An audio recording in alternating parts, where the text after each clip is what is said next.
Baba Saheb doctor Bhimrao Ambedkar का जन्म 14 अप्रैल 1891 को हुआ था। वे अपने माता पिता की 14वीं और अंतिम संतान थे। डॉक्टर बाबा साहेब अंबेडकर सूबेदार रामजी मालोजी सकपाल के पुत्र थे। वे ब्रिटिश सेना में सूबेदार थे। बाबा साहेब के पिता संत कबीर के अनुयायी थे और पढ़े लिखे व्यक्ति भी थे। भीमराव रामजी अंबेडकर की उम्र मुश्किल से 2 साल थी जब उनके पिता सेवानिवृत्त हो गए। जब वे मात्र 6 साल के थे तब उनकी मां का निधन हो गया। बाबा साहेब ने अपनी प्रारंभिक शिक्षा बॉम्बे में प्राप्त की। स्कूल के दिनों से ही उन्हें इस बात का गहरा सदमा लगा कि भारत में अछूत होना क्या होता है। डॉक्टर अंबेडकर सतारा में अपनी स्कूली शिक्षा ले रहे थे। दुर्भाग्य से डॉक्टर अंबेडकर ने अपनी मां को खो दिया। उनकी देखभाल उनकी मौसी ने की। इसके बाद वे बंबई चले गए। स्कूली शिक्षा के दौरान उन्हें अस्पृश्यता के अभिशाप से पीड़ित होना पड़ा।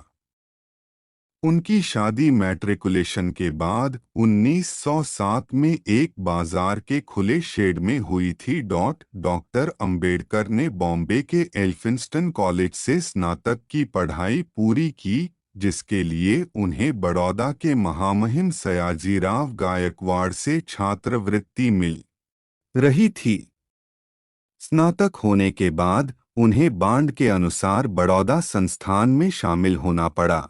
जब वे बड़ौदा में थे तब उनके पिता का निधन हो गया। 1913 वह वर्ष है जब डॉक्टर अंबेडकर को उच्च शिक्षा के लिए अमेरिका जाने के लिए स्कॉलर के रूप में चुना गया था। यह उनके शैक्षणिक जीवन का महत्वपूर्ण मोड़ था।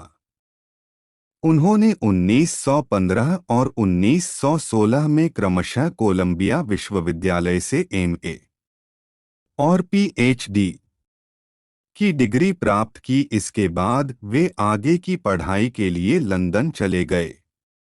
उन्हें वहां ग्रेज इन में लॉ के लिए भर्ती कराया गया और London school of economics and political science में डीएससी की तैयारी करने की भी अनुमति दी गई। लेकिन उन्हें बड़ौदा के दीवान ने वापस भारत बुला लिया। बाद में उन्होंने बारेट लॉ और डीएससी की डिग्री भी प्राप्त की। उन्होंने कुछ समय तक जर्मनी के बॉन विश्वविद्यालय में अध्ययन किया। 1916 में उन्होंने भारत में जातीय उनका तंत्र उत्पत्ति और विकास पर एक निबंध पढ़ा।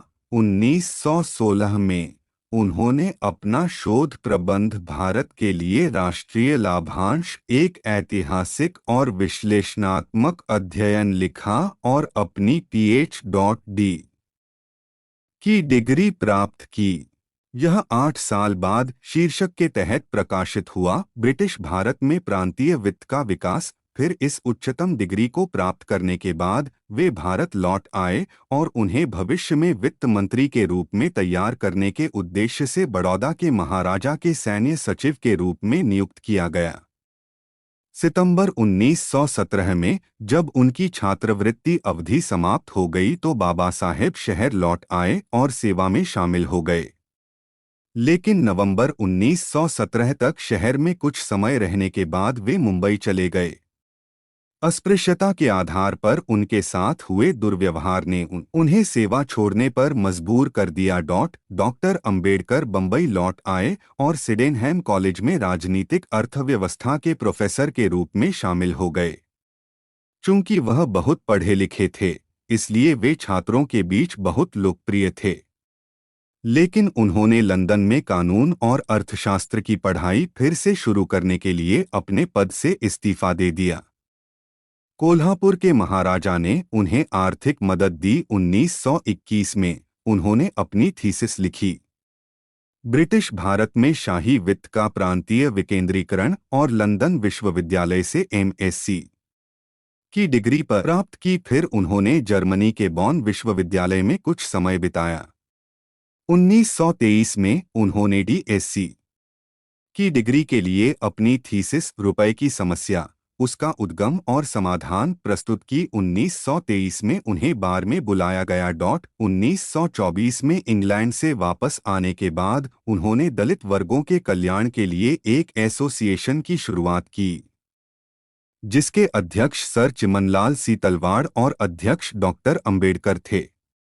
शिक्षा का प्रसार करना, आर्थिक स्थिति में सुधार करना और दलित वर्गों की शिकायतों का प्रतिनिधित्व करना एसोसिएशन के नए सुधारों के मद्देनजर दलित वर्गों के हितों को ध्यान में रखते हुए 3 अप्रैल 1927 को बहिष्कृत भारत समाचार पत्र शुरू किया गया। 1928 में वे सरकारी लॉ कॉलेज बंबई में प्रोफेसर बने और 1 जून 1935 को वे उसी कॉलेज के प्रिंसिपल बने और 1938 में अपने त्यागपत्र देने तक उस पद पर बने रहे। 13 अक्टूबर 1935 को नासिक जिले के येओला में दलित वर्गों का प्रांतीय सम्मेलन आयोजित किया गया। इस सम्मेलन में उन्होंने घोषणा करके हिंदुओं को चौंका दिया, मैं हिंदू धर्म में पैदा हुआ हूं, लेकिन मैं हिंदू के रूप में नहीं मरूंगा। उनके हजारों अनुयायियों ने उनके इस फैसले का समर्थन किया। 1936 में उन्होंने बॉम्बे प्रेसिडेंसी महार सम्मेलन को संबोधित किया और हिंदू धर्म के त्याग की वकालत की। 15 अगस्त 1936 को उन्होंने दलित वर्गों, जिनमें से अधिकांश श्रमिक आबादी थी, के हितों की रक्षा के लिए स्वतंत्र लेबर पार्टी का गठन किया। 1938 में कांग्रेस ने अछूतों के नाम में बदलाव करने के लिए एक विधेयक पेश किया। डॉक्टर अंबेडकर ने इसकी आलोचना की। उनके अनुसार नाम बदलना समस्या का समाधान नहीं है। 1942 में उन्हें भारत के गवर्नर जनरल की कार्यकारी परिषद में श्रम सदस्य के रूप में नियुक्त किया गया। 1946 में वे बंगाल से संविधान सभा के लिए चुने गए। उसी समय उन्होंने अपनी पुस्तक हु वेयर शूद्रास प्रकाशित की। स्वतंत्रता के बाद 1947 में उन्हें नेहरू की पहली कैबिनेट में विधि एवं न्याय मंत्री नियुक्त किया गया, लेकिन 1951 में उन्होंने कश्मीर मुद्दे, भारत की विदेश नीति और हिंदू कोड बिल के प्रति नेहरू की नीति पर मतभेद जताते हुए मंत्री पद से इस्तीफा दे दिया। 1952 में कोलंबिया विश्वविद्यालय ने उन्हें भारत के संविधान के प्रारूपण के संबंध में उनके द्वारा परिषद में श्रम सदस्य के रूप में नियुक्त किया गया। 1946 में वे बंगाल से संविधान सभा के लिए चुने गए। उसी समय उन्होंने अपनी पुस्तक हु वेयर शूद्रास प्रकाशित की। स्वतंत्रता के बाद 1947 में उन्हें नेहरू की पहली कैबिनेट में विधि एवं न्याय मंत्री नियुक्त किया गया, लेकिन 1951 में उन्होंने कश्मीर मुद्दे, भारत की विदेश नीति और हिंदू कोड बिल के प्रति नेहरू की नीति पर मतभेद जताते हुए मंत्री पद से इस्तीफा दे दिया। 1952 में कोलंबिया विश्वविद्यालय ने उन्हें भारत के संविधान के प्रारूपण के संबंध में उनके द्वारा किए गए कार्य के सम्मान में एलएलडी की उपाधि प्रदान की। 1955 में उन्होंने थॉट्स ऑन लिंग्विस्टिक स्टेट्स नामक अपनी पुस्तक प्रकाशित की। Doctor B R. अंबेडकर को 12 जनवरी 1953 को उस्मानिया विश्वविद्यालय से डॉक्टरेट की उपाधि से सम्मानित किया गया। अंततः 21 वर्षों के बाद उन्होंने 1935 में येओला में जो घोषणा की थी, उसे सच साबित कर दिया।